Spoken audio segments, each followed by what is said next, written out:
మీ పిల్లలది ఇది కనుక క్లియర్ గా తెలుసుకుంటే మీ ఇన్పుట్స్ మీరు ఏదైతే చెప్పాలి, ఏదైతే బిహేవియర్ చేంజ్ చేయాలని అనుకుంటున్నారో అది ఈజీగా అవుతుంది. విని నేర్చుకుంటాడా, చూసి నేర్చుకుంటాడా, ఎక్స్పీరియన్స్ తో నేర్చుకుంటాడా? ఇప్పుడు క్లాస్ లో 30 మంది ఉన్నారు కదా, 30 మందికి ఎందుకు ఫస్ట్ ర్యాంక్ రాదు? అందరికి సేమ్ టీచర్, సేమ్ సిలబస్, అన్ని సేమే కదా, same school, same class. Capability ఎందుకు కొంతమందికి ఎక్కువ ఉంటుంది, కొంతమంది తగ్గుతుంది? చదువు పైన స్పెసిఫిక్. ఎందుకు అని అంటే కొంతమంది బ్యాక్ బెంచర్సే అయిపోతారు, కొంతమంది ఫస్ట్ ర్యాంకర్స్ అందరు ఫ్రంట్ లో కూర్చుంటారు, కొంచెం అటు ఇటు చదివే వాళ్ళంతా ఒక గ్రూప్ అయిపోతారు. ఎందుకు? వాళ్ళ పర్సనాలిటీస్ డిఫరెంట్ ఉన్నాయి.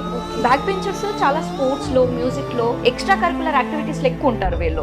ఎందుకు? వాళ్ళకి ఆ ఎబిలిటీ ఎక్కువ ఉంది. ఫ్రంట్ కూర్చున్న వాళ్ళకంతా లింగ్విస్టిక్ ఇంటెలిజెన్స్ అంటారు దాన్ని, వర్డ్ స్మార్ట్. వాళ్ళకి ఎబిలిటీ ఎక్కువ ఉంది కాబట్టి ఒకసారి చెప్పగానే విదేశీ రాసేస్తాడు వాడు. వీళ్ళకి 10 సార్లు ప్రాక్టీస్ చేయించాలి ఎన్నుకున్న వాళ్ళకి. అవునా? ఇది కనుక మీ చైల్డ్ తెలుసుకుంటే పేరెంట్స్ కి, పిల్లలకి ప్రెషర్ ఉండదు. ఫస్ట్ నువ్వు ఫస్ట్ ర్యాంక్ లాగానే ఇంటెలిజెన్స్ స్టడీస్ లో లేదు అయినా కూడా నువ్వు ఫస్ట్ ర్యాంక్ రావాలని అంటే వాడు ఎట్లా తెచ్చుకుంటాడు?